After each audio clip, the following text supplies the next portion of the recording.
আল্লাহর রসুল যেদিন জন্ম নেন তো ওই দিন আম্মা জান আমেনা কোলে নিয়ে কাঁদতেছিলেন। সবাই জিজ্ঞাসা করতেছে কাঁদো কেন? পরিবারের লোকজন, শ্বশুর বাড়ির লোকজন কেন কাঁদো? আব্দুল্লাহ নাই।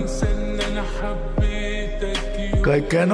আব্দুল্লাহ থাকলে এতক্ষণে খেলনা চলে আসতো।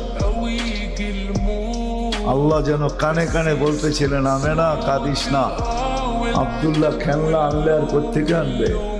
মক্কার বাজার থেকে পাথরের আনবে, কাঠের আনবে, প্লাস্টিকের আনবে, মাটির আনবে, সূর্য ডুবতে দে চাঁদকে খেলনা বানায় পাঠায় দিবে। আর ঘটছেও তাই।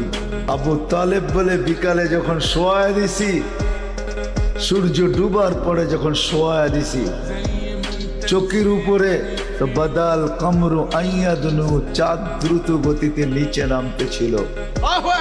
আর আমি তাকায় তাকায় দেখতেছিলাম, যখন একবারে নিকটে চলে আসছে তো চিৎকার দিয়া ফেলছি, ভাবতেছিলাম তোমার উপরে পড়া না যায়, কিন্তু তোমার মাথার কাছে এসে থেমে গেছে। তুমি হাত পাও নাড়াচাড়া করতেছিল আর চাঁদ উপরে ডান্স করতেছিল। ডান্স তো বলছে চাচা জানেন চাঁদ কি বলতেছিল? তা তো জানি না। বলে আন্নাল কামারা ইউগান্নিনি ওয়া ইউহাকিনি ওয়া ইয়ামনাউনি মিনাল বুকা। চাঁদ আমাকে ছন্দ শুনাইতেছিল, কান্না থেকে বিরত রাখতেছিল। আমি যেন না কাঁদি, কাঁদলে আম্মার কষ্ট হবে। আল্লাহ চাঁদকে আমার সাথে খেলার জন্য খেলনা বানায় পাঠায়।